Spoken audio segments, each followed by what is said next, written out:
Dicen que la fe aleja al mal, pero lo que vas a escuchar hoy ocurrió dentro de lugares sagrados. Bienvenido a Portales Paranormales. Me llamo Padre Ezequiel. Soy sacerdote desde hace 32 años, y lo que voy a contar ocurrió en la ciudad de Morelia, México, en una capilla que alberga el cuerpo incorrupto de un beato muy venerado por nuestra comunidad.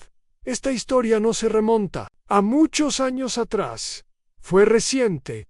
En una madrugada de noviembre, yo me encontraba a cargo de la custodia del templo durante una serie de vigilias especiales organizadas para fieles que venían desde distintos estados, atraídos por los milagros atribuidos al beato. El cuerpo, perfectamente conservado tras más de un siglo, descansaba dentro de una urna de cristal junto al altar mayor. En esa noche habíamos permitido la entrada de personas en grupos muy reducidos, no más de 5 por turno. Todo transcurría con normalidad hasta que un grupo nuevo fue admitido. Entre ellos había un hombre mayor, de complexión delgada, vestido de negro. No llevaba crucifijo ni hizo la señal de la cruz al entrar, algo que siempre me llama la atención. No dijo una palabra. Caminó directo hacia la urna del beato y se arrodilló, mas no rezó. En ese momento noté algo desde el banco lateral donde yo estaba observando todo. El cuerpo incorrupto, que siempre había estado mirando hacia el frente, comenzó a girarse levemente. Pensé que era una ilusión óptica causada por las luces tenues o mi cansancio, pero el sonido del cristal raspando confirmó que el cuerpo se estaba moviendo. Me puse de pie, incrédulo. El resto del grupo no parecía darse cuenta. Fue solo cuando el cuerpo terminó de girar completamente, ahora con la espalda al visitante, que una mujer del grupo gritó. Todos se volvieron al mismo tiempo y observaron lo mismo que yo. El rostro del beato ya no estaba visible. Nunca se había movido desde que lo colocaron ahí, ni siquiera durante la limpieza del relicario. El hombre de negro sonrió apenas, se levantó sin prisa y salió de la capilla sin decir palabra. A nadie lo detuvo. Corrí tras él, pero al salir al pórtico no había nadie. 2 monjas que estaban en la entrada juraron no haber visto a nadie pasar. Revisamos las cámaras de seguridad más tarde. En el video se ve claramente al grupo entrando, pero no se distingue el rostro del hombre. Es como una mancha oscura, borrosa, que parece flotar entre los demás. Desde esa noche, el cuerpo del beato no volvió a girarse. Lo intentamos colocar de nuevo en posición, pero por más que lo alineamos, vuelve a inclinarse hacia la pared, como si no quisiera mirar hacia la nave central. Algunos dicen que fue una manifestación de rechazo, que ese visitante traía algo que no debía estar ahí. Otros creen que el beato reconoció a alguien de su pasado. Yo no tengo respuestas. Solo sé que desde aquella madrugada jamás volví a estar solo con el relicario. Y a quienes preguntan por el milagro más extraño que he presenciado, les cuento esta historia, aunque muchos prefieren no escucharla hasta el final. Me llamo Padre Tomás, soy párroco en la ciudad de Cádiz, España, y lo que voy a contar sucedió durante la procesión nocturna del Viernes de Dolores del año pasado. Nunca había visto algo así en toda mi vida sacerdotal. Hasta el día de hoy no puedo explicarlo sin que me tiemble la voz. Como cada año, sacamos en procesión la imagen de la Virgen de los Dolores, una talla antigua del siglo XVII, que ha sido venerada durante generaciones por los fieles del barrio. Es conocida por su rostro sereno, de madera policromada, con los labios cerrados y una expresión de profunda tristeza. Nunca ha sido restaurada, más allá de lo estrictamente necesario. El viernes todo transcurría como siempre. A los penitentes con sus túnicas, los cirios encendidos, el silencio respetuoso de quienes seguían la imagen. La Virgen avanzaba lentamente por las calles estrechas del casco antiguo, iluminada por las luces de los faroles. Yo iba justo detrás del paso, recitando el rosario por el altavoz, pero al doblar una de las esquinas más oscuras, justo frente a una pequeña ermita abandonada, algo ocurrió. Una mujer del grupo que cargaba la imagen tropezó y cayó de rodillas. En ese momento todos nos detuvimos. Y fue ahí cuando sucedió. Uno de los monaguillos, que iba a mi lado, soltó un grito agudo, señalaba hacia la imagen con el rostro completamente blanco. Yo levanté la vista y vi claramente cómo la boca de la Virgen, que siempre había estado cerrada, estaba entreabierta. No era mucho, apenas unos milímetros, pero suficiente para que se notaran los dientes esculpidos en su interior, que antes nadie recordaba haber visto. Nos acercamos con una linterna. La expresión de la Virgen había cambiado. Ya no era tristeza. Era algo más duro, en frío, como desaprobación. El paso comenzó a crujir como si pesara más de lo habitual, y algunos de los cargadores juraron sentir como si las andas temblaran. Intentamos cerrar la boca de la imagen, pensando que quizás se había aflojado alguna parte, pero al tocarla, uno de los hombres gritó. Decía que algo dentro le había susurrado. No quiso repetir lo que oyó. De hecho, renunció al grupo de cargadores esa misma noche y no volvió a entrar a la iglesia. Lo más inquietante es que al revisar las fotos tomadas por los fieles esa noche, y hubo muchas, como en todas las procesiones, ninguna muestra la imagen con la boca abierta. En todas, aparece igual que siempre, serena y cerrada, excepto solo una instantánea tomada por una mujer mayor que nunca había asistido antes. En ella, la Virgen aparece claramente con la boca abierta, y sus ojos parecen estar mirando hacia algo más allá del encuadre.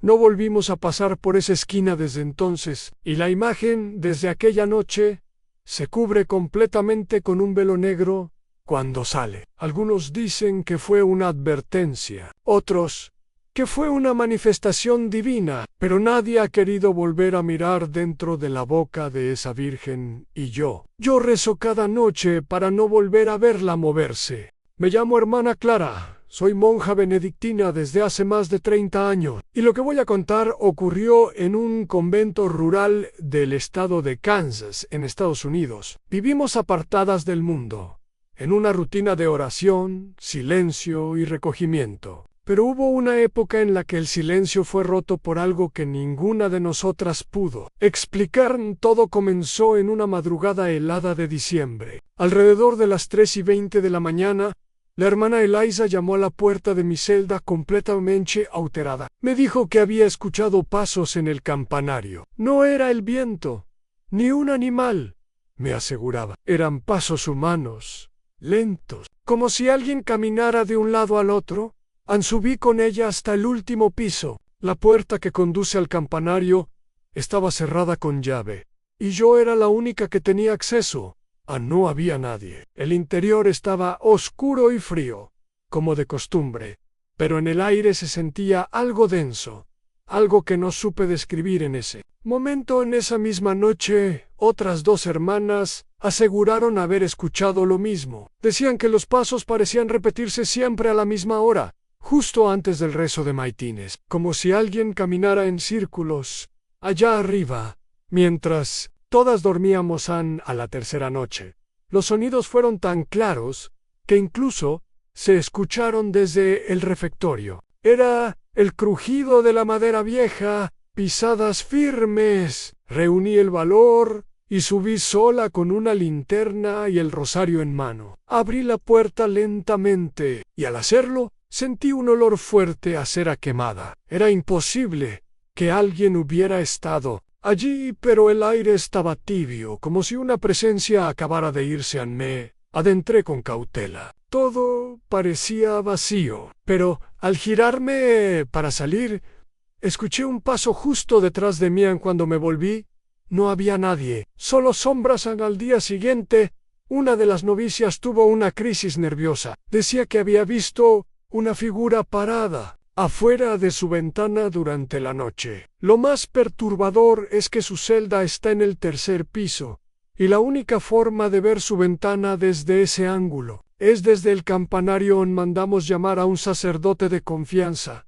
Celebró una misa y bendijo el lugar. Pero mientras oraba en voz alta, el campanario soltó 3 campanadas por sí solo. La cuerda del badajo estaba asegurada. Ninguna de nosotras se había acercado. Sellamos la puerta del campanario con tablas y clavos y colocamos una cruz bendecida. Desde entonces, el acceso permanece cerrado. Sin embargo, hay noches en que volvemos a escuchar esos pasos, inconfundibles. Siempre entre las 3 y las 4 de la madrugada, una vez, una mujer que vino de visita nos preguntó quién era el hombre que había visto en lo alto del campanario cuando llegó. Le dijimos que allí no había nadie. Entonces respondió: ¿y entonces quién era el que estaba detrás de la ventanita, mirándonos? Me llamo Padre Julián Herrera. Soy sacerdote desde hace 22 años y exorcista autorizado por la diócesis de Tula,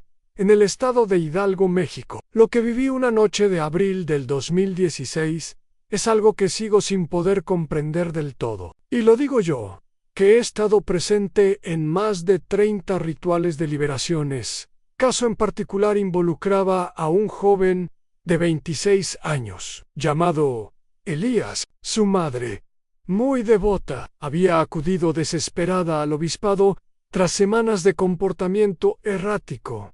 El muchacho hablaba lenguas que nunca había estudiado, se autolesionaba con símbolos extraños y despertaba a gritos a las 3 de la madrugada. Noche tras noche, después de una primera evaluación, determinamos que había claros indicios de posesión. El obispo me autorizó a proceder con el ritual. Reuní a 2 sacerdotes auxiliares y una enfermera laica de confianza. El exorcismo tuvo lugar en una capilla cerrada, anexa a un antiguo monasterio. A las afueras de Atotonilco, todo comenzó como de costumbre. El joven fue amarrado a una camilla reforzada con correas de couro. Recitábamos las oraciones mientras él lanzaba blasfemias, escupía, y sus ojos se ponían completamente negros.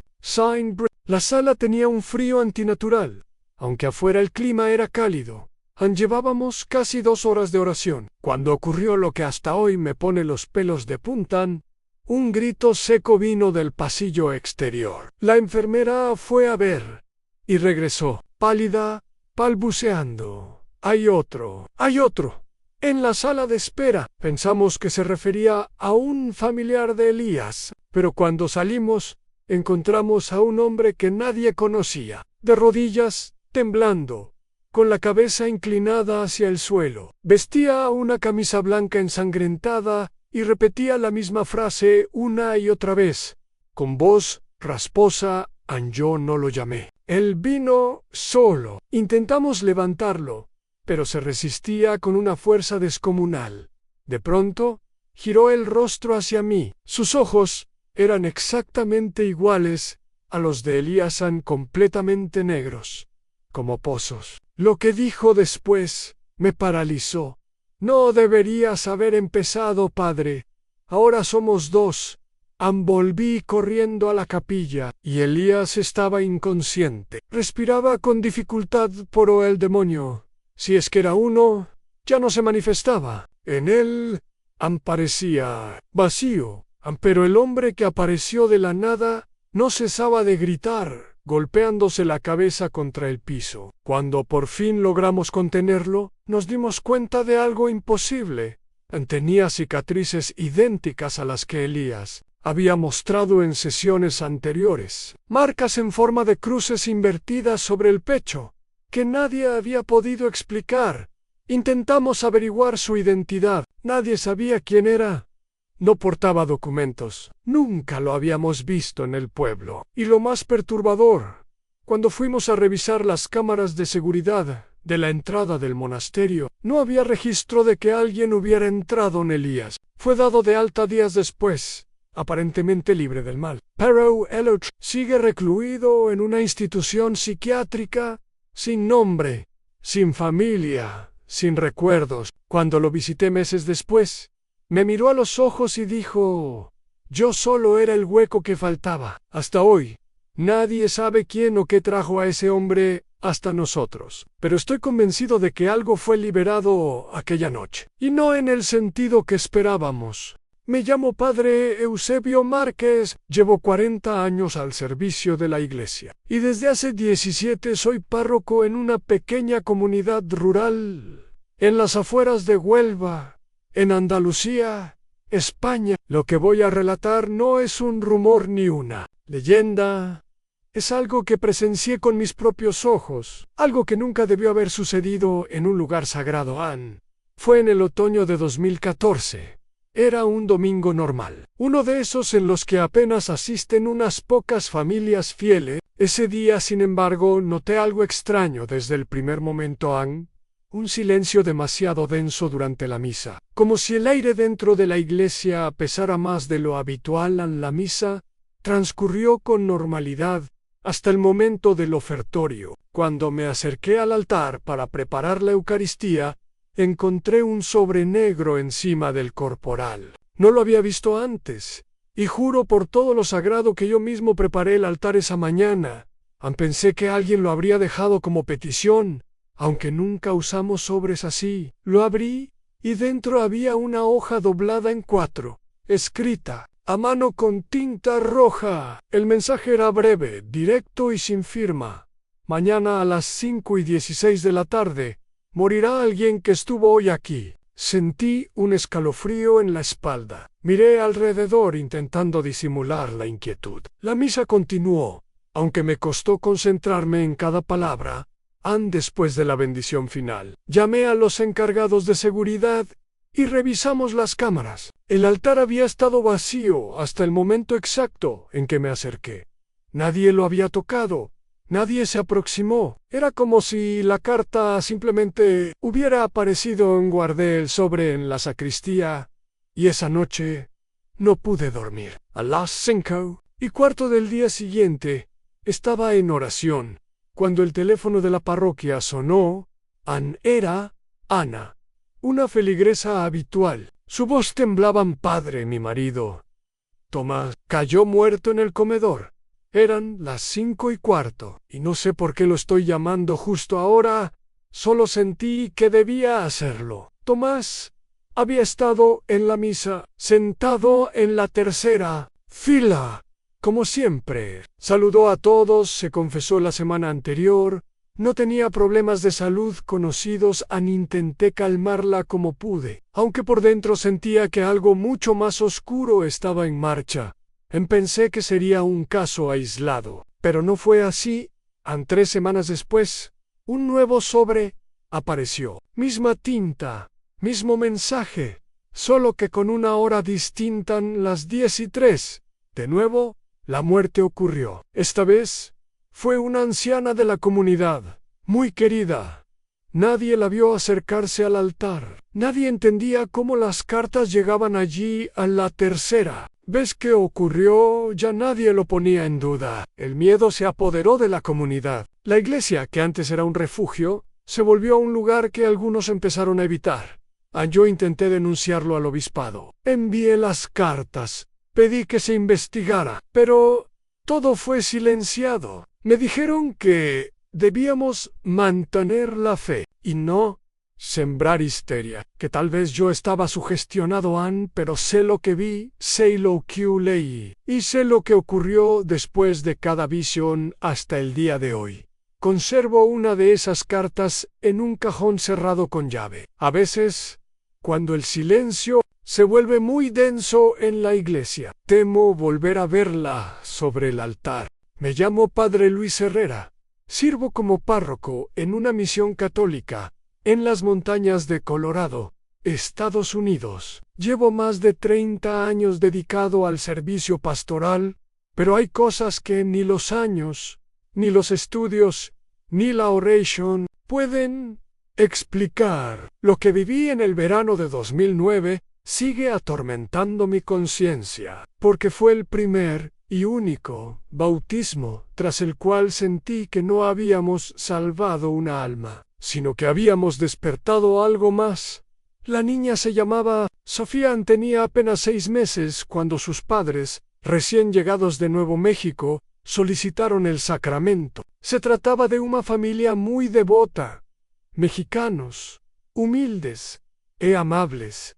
No había nada raro en ellos, salvo quizá el silencio absoluto de la bebé. No lloraba, no reía, no hacía un solo sonido, incluso durante la preparación del bautismo. Permanecía completamente inmóvil, con los ojos fijos en mí de una forma que no podría describir sin parecer exagerado. En el día del bautismo llegó. Era una tarde gris, con nubes bajas que parecían aplastar el techo de la capilla. El agua sobre su cabeza. Sentí un estremecimiento que me hizo dudar un segundo, como si el agua se hubiera enfriado de golpe al tocarla. Pero seguí con el rito. Los padres y los padrinos estaban presentes. Todo se hizo según lo dictado al finalizar. La niña seguía en completo silencio, ni una sola lágrima. Solo me miraba, fija, sin parpadear. Esa misma noche, los padres me llamaron por teléfono. Muy alterados, me dijeron que al llegar a casa, notaron que la bebé no se reflejaba en los espejos del pasillo. Pensaron que era un error de iluminación, pero lo probaron una y otra vez, sosteniéndola frente al espejo del baño, del armario, de la sala. Los brazos y el cuerpo de quien la cargaba aparecían perfectamente, pero la niña no. Fui personalmente a su casa esa misma noche. Llevé conmigo un espejo bendecido y un pequeño relicario con agua exorcizada. Probamos frente a todos los espejos del lugar, y era cierto, no importaba dónde ni con qué luz. Sofía simplemente no aparecía, no era una ausencia borrosa, ni un reflejo distorsionado. Era como si estuviera invisiblemente presente. Como si el espejo la rechazara. Ninguna cámara fotográfica la captaba tampoco. Probamos con celulares. Uma câmera digital antiga. Nada. O braço de quem a segurava aparecia. Ela. N-O-A. La familia me suplicó que hiciéramos algo. Volví a bautizarla en privado, con permiso verbal del obispo, alegando una urgencia espiritual. Pero no cambió nada. A lo más inquietante es lo que ocurrió después. A medida que Sofía crecía, los padres comenzaron a reportar cosas extrañas en las mascotas de la casa. No se le acercaban. Las velas se apagaban solas cuando ella estaba cerca. Un crucifijo sobre su cuna cayó 3 veces en una misma semana. Un día, la madre me trajo un espejo antiguo que tenían desde hacía años. Dijo que había visto algo reflejado justo detrás de su hija cuando la tenía en brazos, algo que no estaba físicamente allí, en una figura, una sombra. Les recomendé mudarse, buscar ayuda espiritual más especializada. Yo mismo me sentía sobrepasado. Desde entonces, perdí todo contacto con la familia. No contestaron más llamadas, no los volví a ver en la iglesia, ni en el pueblo. He bautizado a cientos de niños. En mi vida, algunos lloran, otros ríen, algunos incluso se enferman. Pero solo una vez, en toda mi trayectoria, un alma pareció no reflejarse, como si no perteneciera del todo a este lado. Me llamo Padre Nicolás Barrera. Fui párroco durante más de una década en una iglesia colonial del siglo XVII, ubicada en Campeche, México. El templo está justo al lado de un cementerio antiguo, donde descansan no solo generaciones de fieles, sino también religiosos, misioneros y algunos que murieron sin recibir sacramentos. Siempre hubo un respeto silencioso hacia ese lugar, pero todo cambió hace un par de años. Cuando comenzaron los cantos can, la primera vez ocurrió una noche de diciembre. Yo estaba solo en la sacristía, revisando libros contables cuando escuché claramente un canto gregoriano. Provenía del exterior, muy tenue al principio, pero inconfundible, en voces masculinas, entonando salmos en latín. Pensé que alguien había dejado algún altavoz encendido, o que eran jóvenes haciendo alguna broma. Me asomé por la ventana que da al cementerio, pero no vi a nadie. Decidí salir. Crucé el pequeño patio lateral, y me acerqué al muro del camposanto. El canto se escuchaba más fuerte ahí. Era un coro perfectamente afinado, casi sagrado, pero no había ni una sola persona en el lugar. Solo lápidas, cipreses y una brisa helada que no era común en esa época. Envolví a la sacristía desconcertado, pero no dije nada a nadie. A la noche siguiente, a la misma hora, volvió a ocurrir. Esta vez llamé a 2 diáconos y al seminarista, que vivía en la casa parroquial. Les pedí que esperaran conmigo. Justo a la medianoche, el canto regresó. Ellos también lo escucharon claramente. Las frases eran partes de la misa de Requiem Jecin Eternam, Donau eis Domini et lux perpetua luciaci. Eis, no había duda. Se trataba de cantos por los muertos. Fuimos todos juntos al cementerio, con linternas y agua bendita. Caminamos entre las tumbas, buscando algún indicio, pero no encontramos nada. A medida que avanzábamos, el canto se hacía más envolvente, como si nos rodeara. Cuando llegamos al mausoleo del padre Miguel Ochoa, un exorcista fallecido hace más de 2 siglos, el canto se detuvo por completo. Luego, tras unos segundos de absoluto silencio, volvió con más fuerza. Los días siguientes, varios vecinos comenzaron a acercarse a los muros del cementerio a esa hora, atraídos por la curiosidad. Algunos aseguraban escuchar los cantos, otros, no. Un joven dijo que escuchó el nombre de su abuelo dentro de las voces. Lo aterrador fue que su abuelo había sido enterrado ahí. Hacía más de 30 años, intentamos grabar el fenómeno en varias ocasiones, colocamos micrófonos profesionales e incluso cámaras, pero lo único que captaban era un zumbido inestable, como si la señal fuera interferida. Ninguna grabación reflejaba lo que nosotros escuchábamos en una noche. Al final de la misa, una mujer se me acercó, llorando. Me dijo que reconoció claramente la voz de su hermano en el canto. Él había sido novicio y murió muy joven durante una peregrinación. En la última vez que lo escuché fue hace 3 semanas. Estaba solo, rezando, en la capilla, cuando comenzaron a entonar un himno diferente, uno que jamás había escuchado en ninguna liturgia conocida. Era hermoso, pero al mismo tiempo profundamente inquietante, como si viniera de otro tiempo, o de otro plano. Hasta el día de hoy no tenemos una explicación.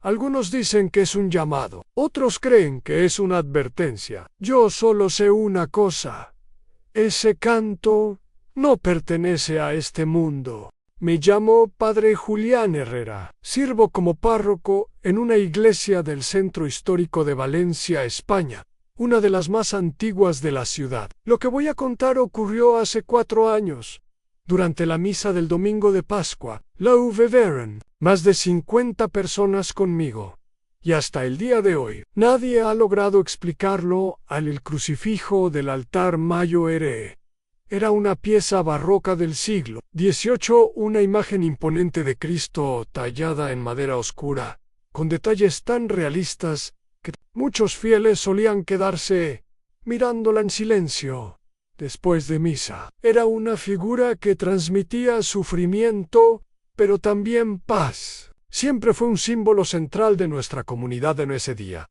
Como es costumbre, la iglesia estaba llena. Era Pascua, y toda la liturgia estaba cargada de solemnidad y esperanza. Yo estaba a punto de comenzar la homilía, cuando noté que algunas personas en las primeras filas comenzaron a señalar discretamente hacia el altar. Al principio pensé que alguien se había desmayado o que había ocurrido algo con el incensario. Pero no. Estaban mirando el crucifijo en mi giré, y lo veían. La figura de Cristo ya no era la misma. La expresión de su rostro había cambiado. No era sutil, no era una ilusión óptica. Su cabeza, que siempre había estado ligeramente inclinada hacia la derecha, ahora se encontraba recta, mirando directamente hacia adelante. Los ojos, que originalmente estaban cerrados, ahora parecían entreabiertos. Hubo un murmullo general. Algunas personas se pusieron de pie, otras comenzaron a rezar. En voz baja, Me acerqué lentamente, sin saber bien qué hacer. Cuando estuve a pocos pasos, sentí un escalofrío recorrerme la espalda. La imagen parecía observarnos. Había una tensión en el ambiente que jamás había sentido antes. Era como si algo invisible estuviera presente, respirando entre nosotros. En una señora mayor gritó que el cuerpo de Cristo se estaba retorciendo. Yo mismo fui testigo de cómo la postura del crucifijo se modificaba, milímetro a milímetro, como si los músculos de la talla se tensaran. El abdomen se contrajo, los brazos parecían estirarse más hacia los extremos de la cruz. La boca se abrió lentamente. Fue un momento de pánico absoluto. Algunas personas corrieron hacia la salida, otras cayeron de rodillas llorando. Un hombre intentó tocar el crucifijo, pero al acercarse, gritó que sentía como si le quemara la piel. Detuve la misa en ese instante.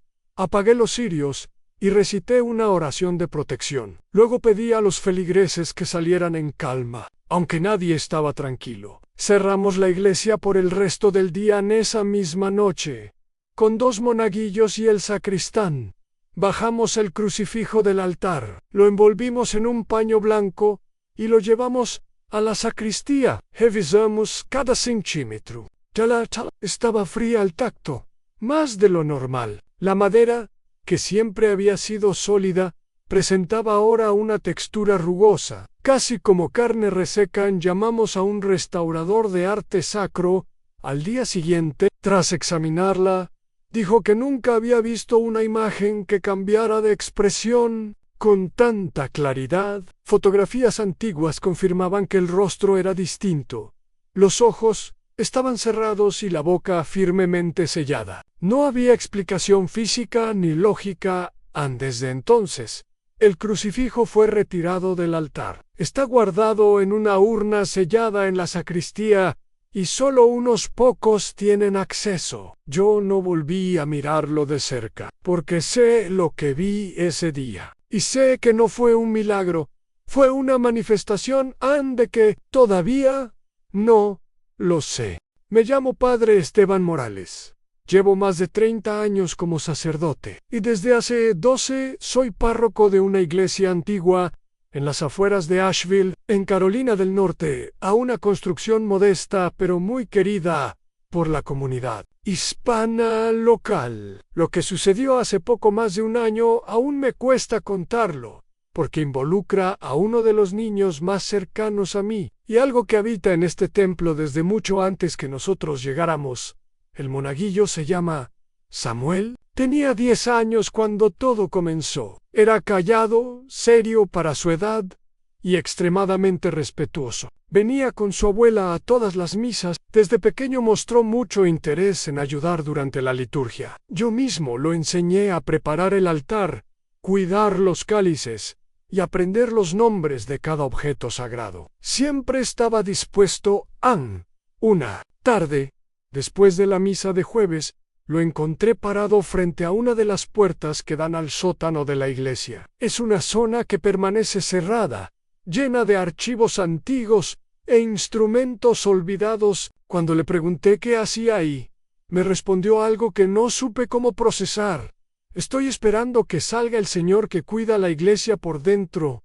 Pensé que hablaba de algún sacristán o incluso de una fantasía infantil. Le sonreí y le pedí que se fuera con su abuela. Pero en los días siguientes, lo encontré en el mismo sitio, a la misma hora, hablando solo, como si estuviera respondiendo a alguien, al otro lado de la puerta. Una noche, decidí observarlo sin que él se sentó en el suelo frente a la puerta cerrada, puso las manos sobre las rodillas y murmuraba frases que me helaron la sangre. No. Yo no puedo entrar si el padre está. ¿Por qué usted no puede salir hasta que oscurezca? Los padres también lo escuchaban. ¿Qué quiere decir con que usted estaba antes que todos? Salí de mi escondite y lo llamé. Samuel se sobresaltó, como si despertara de un trance. Me miró muy serio y dijo: Padre, él me dijo que usted ya sabe quién es. Al día siguiente bajé al shot, o con el sacristán. Revisamos cada rincón. No encontramos nada extraño, hasta que abrimos una pequeña puerta sellada detrás de un armario antiguo. Era un cuarto de piedra, con olor a humedad. Dentro colgaba una sotana vieja, un rosario oxidado hay en el suelo, una Biblia abierta, con las páginas arrancadas desde el Apocalipsis en no. Dijimos nada a nadie, sellamos la puerta de nuevo. Samuel dejó de venir a misa semanas después. Su abuela dijo que el niño ya no quería entrar a la iglesia. Decía que el cuidador se enojó, porque él habló demasiado. Desde entonces, cada vez que anochece, esa puerta al sótano comienza a vibrar suavemente, como si alguien caminara detrás de ella, esperando a Ann, y no importa cuántas veces la sellen, siempre vuelve a abrirse. Me llamo Padre Tomás Rivas. Llevo más de 15 años al servicio de una pequeña iglesia en las afueras de Tlaxcala, México. Es un templo antiguo, de muros gruesos, con un altar sencillo y una imagen de San Miguel Arcángel presidiendo desde lo alto. Ese cuadro estuvo colgado allí desde mucho antes de que yo llegara. Nadie sabe quién lo pintó, pero siempre fue parte del lugar, hasta que empezó a comportarse de forma extraña. Todo comenzó una madrugada. Yo fui el primero en entrar para preparar la misa de las 6. Al levantar la vista, noté que el cuadro estaba de cabeza. Pensé que era un accidente. Tal vez se había soltado por el paso del tiempo. Lo volví a colgar correctamente, asegurándome de que estuviera bien sujeto con clavos y alambres. Pero al día siguiente volvió a estar del revés. Y otra vez al siguiente. Así durante 9 días seguidos. Cambiamos los clavos, reforzamos la pared, incluso colocamos una cámara pequeña, prestada por un feligrés, pero nunca grabó nada. A las 3 de la madrugada, la imagen simplemente aparecía, invertida, sin ruido, sin movimiento, solo, de cabeza en una noche. Decidí quedarme solo en la iglesia. Apagué todas las luces y me senté en silencio. En el último banco no pasó nada durante horas, pero a las 3:12 de la madrugada, lo recuerdo bien, un aire frío recorrió la nave. Las velas parpadearon, y entonces escuché el chirrido lento, como madera vieja cediendo. Vi, con mis propios ojos, como el cuadro comenzaba a girar. No cayó, no se tambaleó. Giró suavemente, hasta quedar colgado al revés. Esa noche no dormían. A la mañana siguiente, el sacristán me dijo que había tenido una pesadilla horrible. En ella, San Miguel estaba de espaldas, con sus alas caídas, cubiertas de lo que parecía ceniza, y detrás de él, una sombra con cuernos, apenas visible, que parecía sonreír. Decidí retirar la imagen del altar. La guardé en la sacristía, envuelta en mantas, y recé durante horas. Desde entonces, el cuadro no volvió a aparecer colgado, pero cada noche, justo a las 3, el campanario emite un único tañido. No hay cuerdas, no hay relojes automáticos. Nadie lo toca, nadie ni... Sin embargo, suenan como si algo allá arriba siguiera esperando.